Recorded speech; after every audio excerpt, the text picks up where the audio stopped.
মাত্র ১৭ বছর বয়সে বিশ্ব ফুটবলে হইচই ফেলে দিয়েছে লামিন ইয়ামাল। স্প্যানিশ সেনসেশনের ফুটবল জাদুতে মুগ্ধ ইউরোপের শীর্ষ ক্লাবগুলো তাকে দলে টানতে আগ্রহ প্রকাশ করেছে আগে থেকেই। গেল গ্রীষ্মে তো পিএসজি ১৫০ মিলিয়ন ইউরো নিয়ে হাজির হলেও সেটা ফিরিয়ে দিয়েছিল বার্সেলোনা। বাতাসে ভাসছে গুঞ্জন, প্রায় অসম্ভব এক মিশনে নেমে স্প্যানিশ এই ফরোয়ার্ডকে নিজেদের দলে আনতে নাকি আগ্রহী কাতালান ক্লাবটির চিরপ্রতিদ্বন্দ্বী রিয়াল মাদ্রিদ। স্প্যানিশ পত্রিকা মুন্দো দেপোর্তিভোর প্রতিবেদন অবশ্যই সেটাই বলছে। তাদের দাবি, ইয়ামালের এজেন্ট হুর্দে মেন্দেসের এ নিয়ে রিয়াল নাকি কথাও বলেছেন। প্রতিভাবান এই ফুটবলারের দল বদলের অবস্থান সম্পর্কে তারা জানাতেও চেয়েছে, তবে সেখানে তারা পেয়েছে নেতিবাচক বার্তাটা।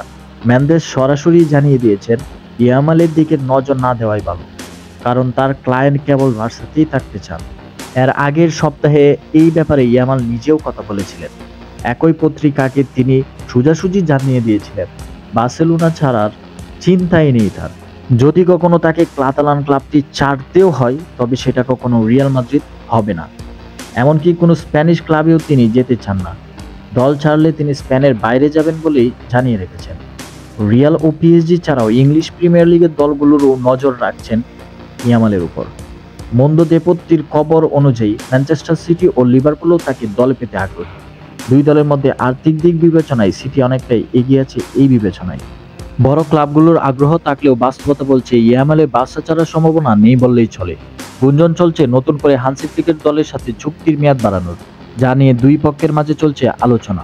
বর্তমান চুক্তি অনুযায়ী ২০২৬ পর্যন্ত বার্সেলোনায় থাকার কথা ইয়ামালের। বার্সেলোনা বোর্ড তা বাড়িয়ে ২০৩০ পর্যন্ত নিয়ে যাওয়ার চিন্তা করছে।